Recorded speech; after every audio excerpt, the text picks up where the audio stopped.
Hi, welcome to another Paul and Ted's Talk Time. I'm Ted, this is Paul, and today we're going to be talking about nursery rhymes. Yes, well, I know what you're thinking. Why would they want to talk about that? Why do we want to talk about that, Paul? I think it's quite fascinating. I've recently done some research, and there's quite a lot of history behind these, a remarkable amount of history behind these nursery rhymes. Well, there's all history, isn't it? Because, and they're indelibly imprinted on our minds, aren't they? For most English-speaking children, they'll have a nursery rhyme indelibly imprinted on their mind. Which one does it for you, Paul?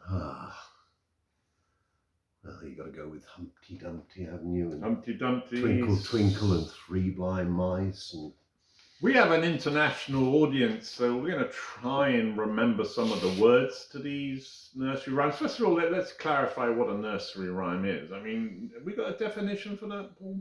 Sort of something you would say to your kids to get them to sleep or something? Is that melody, a lyric? Yeah, I mean, some of them you sing, some of them are for counting, 1, 2, 3, 4, 5. First I caught a fish alive. That's a counting one. Three Blind Mice. Is that a counting one? I don't think it is. No. We'll get onto that. It's one of the ones I looked at. And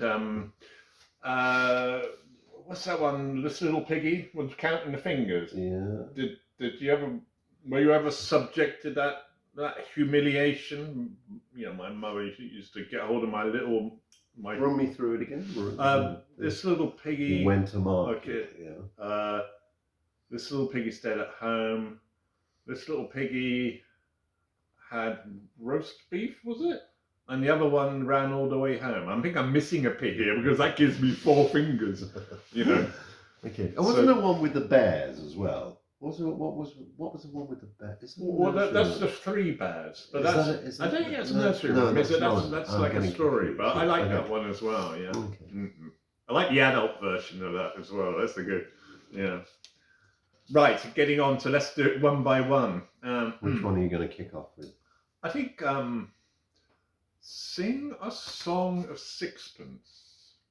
Okay. A pocket full of rye, 24 blackbirds baked in a pie. When the pie was open, the birds began to sing. Wasn't that something or other sight to put before the king? Now, okay, this, have you heard that? You've heard that before. Yeah, but if it's anything like Humpty Dumpty, these nursery rhymes evolve, and they have different stanzas in them. Have you noticed? Yeah, and they get rewritten as well. And the you can kind of get an idea as to when that one was appeared by its language, of course. I've got an example here somewhere of how Humpty Dumpty changes. I did have an example, but we'll come on to that in a minute.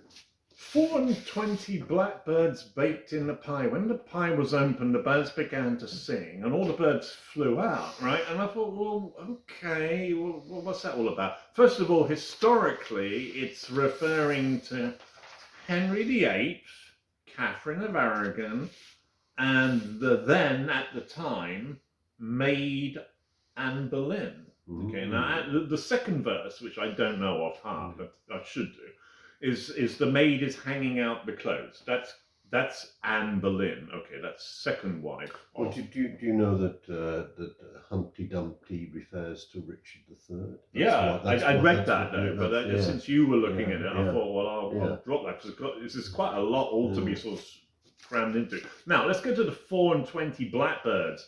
What they used to do as part of banquets was to have a surprise thing between meals. And one of them, and this was a French idea, which doesn't really surprise me, was that they would serve up food with live animals in it, right? Between courses. Can you believe this? And, you would cut open whatever it was, in this case, obviously the pie, and inside would be live birds, and they'd all fly out, and everybody, you know, in the court, you know, the court has, and you know, the sort of the king's Not the queens. one you used to frequent. No, no, not that one. No, the one with all the. I jest. The one with all the ladies and gentlemen, yeah. And everybody would clap, yes, there we go. And all the blackbirds would fly out. So that's me, you know, like 100 years ago listening to this. And of course, only when you get sort of the internet going are you able to research these things. Now, that's a long time ago. I mean, what, Henry VIII, what's that, late 1585, like something like that. So that's going back a bit, isn't it? Really is. Fascinating. And yeah, I mean, Humpty Dumpty. Yeah. Humpty Dumpty sat on the wall. Humpty Dumpty had a great fall, yeah? Yeah. All the king's horses and all the king's men couldn't put Humpty together again. Is that it? Yeah. Now, getting back to Richard III. When did he fit in? Historically, where did he fit in? He was about 14 something, wasn't he? Oh, yeah. 1485. Okay, so that's going right back. Yeah. That's pre. The Battle of Bosworth. Bosworth, yeah. Yeah, that's 1485, and then so he was preceded, by Henry VII. That's the start of the Tudors. Okay, so this ruthless reign of, what was it, 24 months or something. He had a real ruthless reign. Yeah. But he had a horse. He had a horse called Wall. Wall? Yeah. His horse was called Wall. And you know that one shoulder was bigger than... That's right. He was a hunchback, wasn't he? Yeah, okay. And it was only recently that they modified this version when they found his body in Leicester recently, a few years ago. And they found that he had multiple head wounds. And this is where a version of it comes that he couldn't be put back together again because he fell off his wall. And that was that in a battle? Or? That was in the battle, the Battle of Bosworth. Bosworth, yeah, somewhere in the Midlands. Yeah. So that was one version, and then there was Why Humpty Dumpty then has this sort of, you know, you call people Humpty Dumpty if they're big, don't you? Was he big? Well, he came to symbolise fat boys at one period, you know. I mean, do you recall, sorry, I'm leaning against the bookshelf. Do you recall ever hearing a child being called Humpty Dumpty with reference to him being overweight? Yeah, but I mean, we would use that ourselves. It symbolised that. And don't forget, I mean, I remember also, I mean, in the old days, when they went into battle, they were all dressed up in armour. You know, especially the kings and the lords, and they used to hoist them onto the horse itself. And if you fell off that, you ain't getting back on the horse. It's unbelievable how they managed to put on all that attire. Well, I think somebody put it on for them, but haven't got it on. You're then not moving. But I mean, if you can imagine you and I standing and we donned that armour, we wouldn't be able to bloody move. No, but then you get hoisted onto your animal, right, which I guess is Wall. Okay, and then if you did fall off, you would be in pieces, wouldn't you? I mean, maybe that's it, isn't it? You know, the sort of pieces of all the armour falling off, and you know, trying to get the guy there. But he's dead already, yeah? Is that right? He died in the battle? Yeah, he died, yeah. He was the last king to die in a battle. Oh, that's good. That's interesting. Yeah, the last king to actually die in a battle. So I hear. I mean, the historian. Well, we don't know any. No, I mean, nobody in modern times. Yeah. Oh, what about Twinkle, Twinkle? Oh, twinkle, twinkle, little star, how I wonder what you are. No, that was a poem. That was a poem, if I can recall correctly. I think that was a poem written by someone called Jane Taylor. Jane Taylor, never heard of it. Yeah, Jane Taylor in 1783. I think it was. It's going back a bit. And that appeared in a publication called The Star. Okay. Yeah. and that's where The Daily Star. Yeah. And that was a rhymes for for nursery children book, Okay. I think. Yeah. So nothing macabre there. I don't think so. No. But again, the lyrics change. But I think it's interesting that most people only recall the first stanza of that. Can you recall the second stanza? Of Twinkle, Twinkle, Little Star. Twinkle, twinkle, little star, how on earth you are, far above this something bright. But my point. I'm not even going to get to the end of the first one. Well, yeah, but you haven't heard When the Blazing Sun Is Gone, have you? Nope. Neither have I. I've got notes. Doesn't ring a bell at all. Yeah, so it's interesting how that first stanza is the one that most people just. I think for all of them, just about. Yeah. Well, what's your favourite? Well, I have my favourite. I'll do right at the end because it's good and crude. We'll do the next one here, and I picked the 10 most sort of macabre or dark, but this one isn't one of them. There was an old woman who lived in a shoe. Do you remember this? I do. She had so many children, she didn't know what to do. So she fed them something or rather, and then she beat them all to sleep. Beat? That's a rather charming nursery rhyme, Yeah, isn't it? Do you think we would be allowed that today? Oh, of course not. I don't think you'd be allowed any of these today. Now, okay, so I don't know whether she beat them all to sleep. Yeah, she gave them broth in the third line, and on the fourth line, she beats them all to sleep because she has so many she doesn't know what to do. So the old lady who lived in a shoe, right? Now, this is a fertility reference. They used to associate shoes with fertility. Now, at weddings, okay, this is a good one. At weddings, they used to get hold of the bride and they used to measure her feet. And they used to take the measurements for the feet to have a special pair of shoes made for her at a later date. And this in turn would enhance fertility in the marriage. Now, I don't know if you cast your mind back to marriages in England, they sometimes attach a pair of shoes to the car as it's driving off. Have you ever seen that? Yeah, that's also in with this. Now, has the feet size got?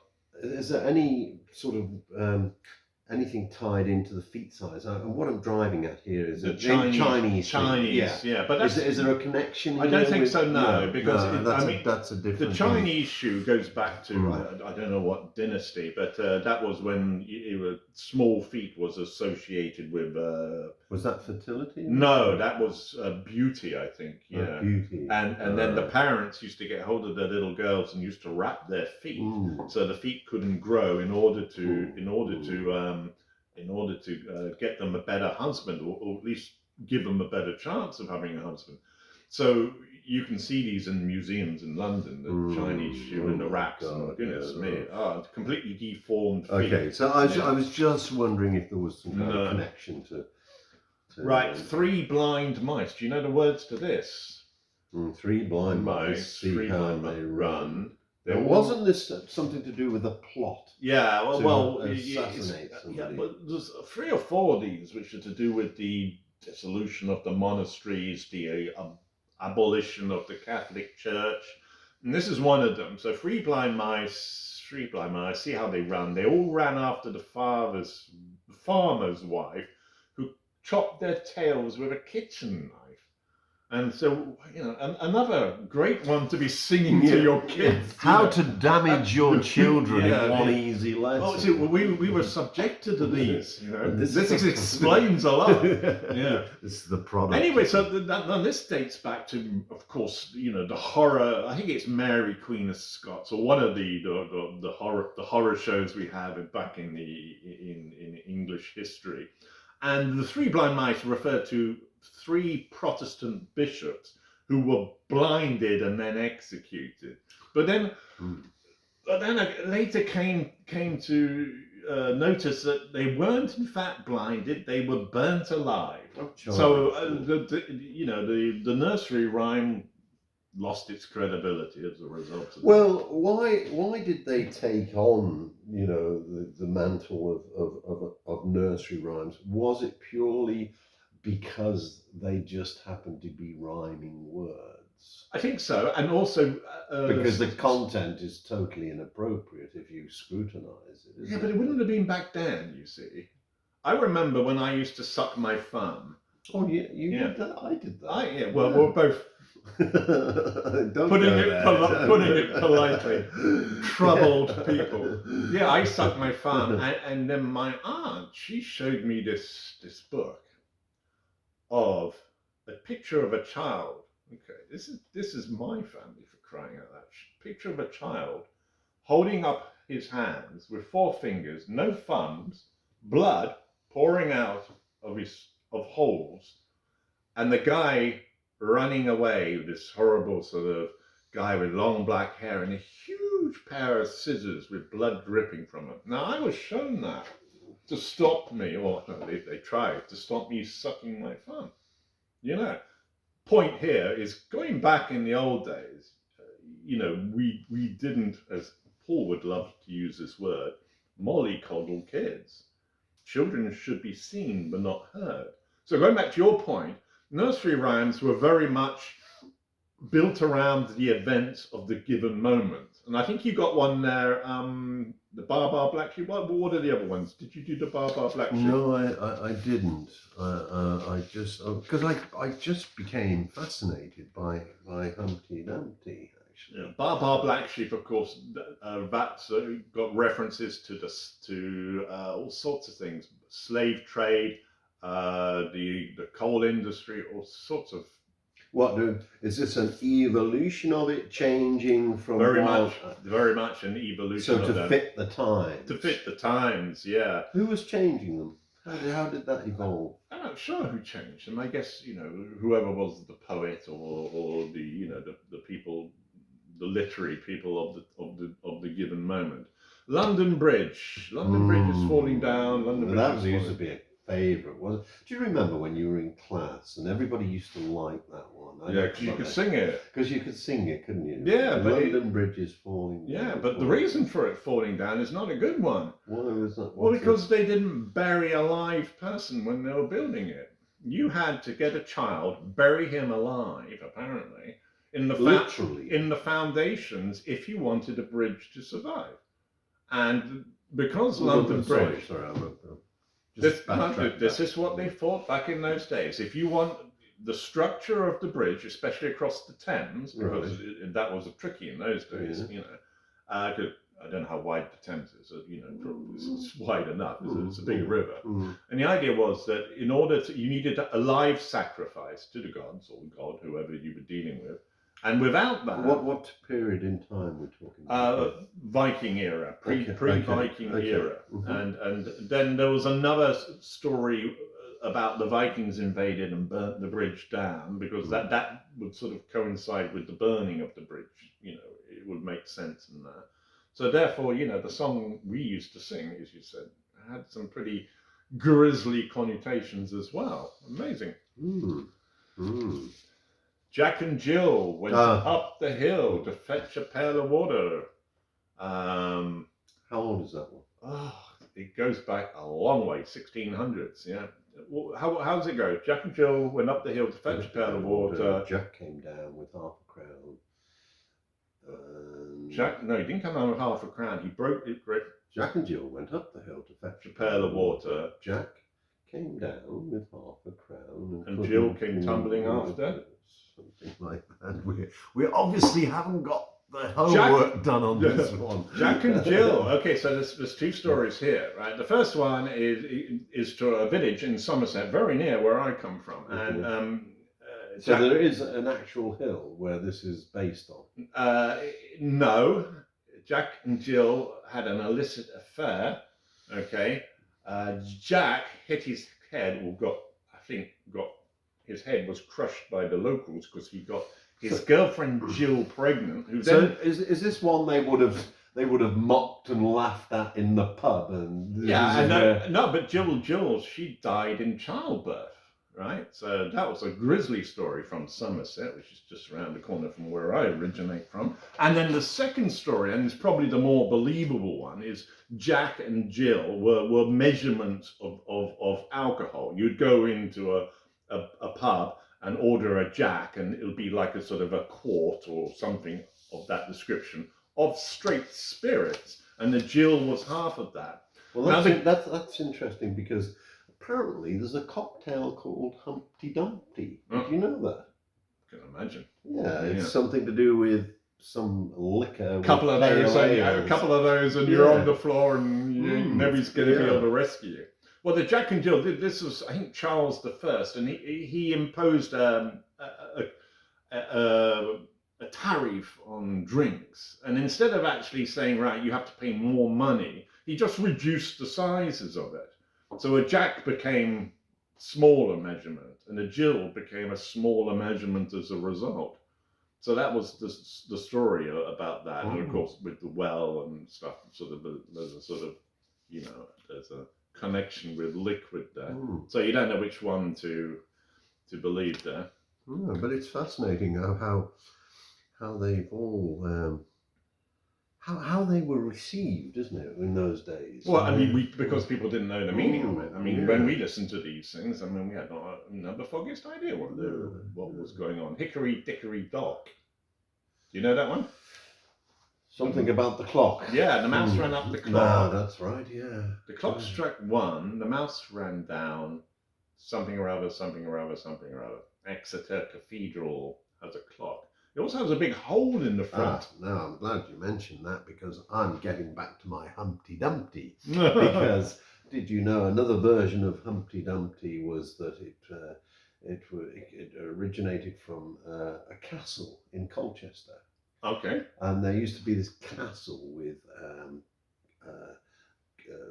churches, churches punctuated around the castle walls, and there used to be somebody called One-Eyed Jack, and there used to be a cannon. He used to man this cannon. Okay, and when Colchester was invaded by the enemy, the cannon actually fell down and broke, and the cannon was called Humpty Dumpty. Okay. And apparently the cannon fell down and broke into pieces and couldn't be put back together again. That was another version of Humpty Dumpty. Yeah. No end to it. No end to it, indeed, yeah. Last one. Peter Pumpkin Eater had a wife but couldn't keep her. He put her in a pumpkin shell, and there he kept her very well. You can imagine them talking around the fireplace about her, can't you, in the pub? Right, Peter Pumpkin Eater. Peter is the husband, okay, and the pumpkin refers to his wife's you-know-what. Yeah. And he was the pumpkin eater, but unfortunately wasn't good enough for the wife, so she was still looking for others. So what he did, he put her in a pumpkin shell, a chastity belt of all things back in those days. They were quite common, apparently, weren't they? Yeah. Anyway, so there you have it. A little tour of some nursery rhymes. But before we go, I have a little surprise for Ted. Oh? Yeah, I'm going to spring a surprise on him, because we're planning to do a new series on how to do things, how to fix things, rather. And I'm going to give you a very brief sort of insight into what we're going to be doing, because right here, just for you, Ted, I've got a packet of these, and these are ice bags. Ice bags? Ice bags, yeah. Now, show me. I want you to tell me how you make ice with this. So what are these? These are little pockets? These are, well, that's for you to figure out. The idea is you go to the supermarket, you're given one of these. Now, because we live in Bulgaria, we can't read the writing, but we managed to ask the sale assistant, we want to make some ice. I don't know if you could see that, but you see those little pockets here, so I guess you have to pour the water in somewhere. Right, so what do you do? I haven't the foggiest idea. What I do know is if I tried it, I'll get covered in water. Right. Okay. So our new series will be looking. Well, going to be explaining things to you, how to do things, those things which everybody else will assume you know how to do. Because it took me about 30 minutes to work this out, having used about half the packet. Yeah, but can you do it? I can do it now. Yeah. But I'm not sure whether I've got it 100% correct. But yeah, I can do it now. Yeah. Okay. Well, And it works, but not without heartache in getting there. So in our new series, we're going to be taking everyday little things that might appear to be obviously easy, but in fact they're not. And we're going to be showing you how to do it correctly. Well, there you go. There's something to look forward to. Once again, thank you for watching our chit-chatty videos. And don't forget to hit the subscribe button. And we'll be back again soon with another chit-chatty video. Okay, bye for now. Bye.